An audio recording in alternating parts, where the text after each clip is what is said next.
The government has a target of recruiting 13,000 new officers. How far have we progressed on that? So the target for this year, actually it comes back to the earlier question about are you breaking down the targets within the entire target, because it's 13,000 by the end of the Parliament. The target for this year is 3,000.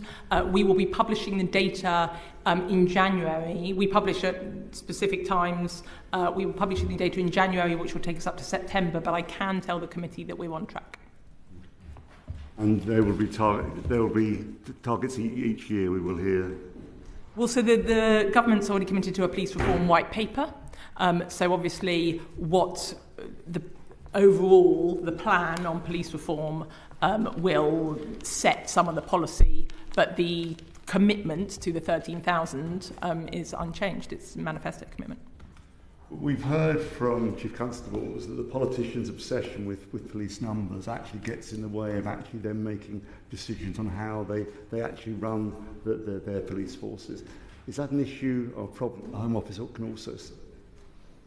I think that is probably an example of something that could, in principle, that will be taken into account in the police reform white paper, which is what are the things you want to focus on. But of course, there is a difference between police numbers and neighbourhood policing numbers, and the particular target is about neighbourhood policing. So, it's about people actually doing whatever the definition. There's a very specific definition of what neighbourhood policing is. I don't think, and I think the government's position is that people want to see neighbourhood police on the streets. The Home Secretary's talked about trust in policing and focusing on crimes that really matter in communities, and so neighbourhood policing is a way of getting to that. Okay. One of the problems for some police forces is they just don't have the money, and police allocation funding formula hasn't been revised for over a decade now. We hear there are real problems with it, real inconsistencies, per capita inconsistencies. What is the Home Office's plans to actually address the police allocation funding model? We'll be settling, obviously we'll be doing the police funding settlement this year. The provisional settlement will be this calendar year, and the Home Secretary will be considering the funding allocation as part of that. But is the funding formula going to change? Because there's a real problem with the funding formula at the moment. Well, I think, noted, and obviously some people comment there's a problem with the funding formula, and what I can say is that the Home Secretary will be considering, as part of the police funding settlement, what the police funding allocation will be, but I don't want to prejudge that by talking about the police funding formula. But are you not aware of the big problems with the police funding formula? We hear from Chief Constables time and time again there are major issues with it, major inconsistencies. And from what you're saying to me, you don't appear aware of that. Is that? I think I said that people say that there are concerns with the police funding formula. That was a way of indicating that I was aware that people said it. And are those structural problems in it, are they being addressed by the Home Office?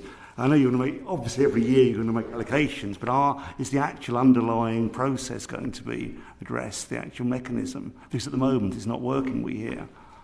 Look, I'm not trying to be difficult. I'm just saying that I am aware of the concerns that you've raised, and the Home Secretary will be considering funding allocations, which will come out in the funding settlement for this year, but I'm not in a position to say to the committee anything else about the funding formula. Okay. There's 43 local police forces at the moment, huge inefficiencies. They can't speak to each other. Their software systems often are different. Their funding allocation is very different. Is there a case for major restructuring, actually doing away with the fact we have 43 local police forces? I'm tempted to ask you if you think there's a case, because I think you're going to say that some people do think there's a case, and what I would say to that is that... What do you think?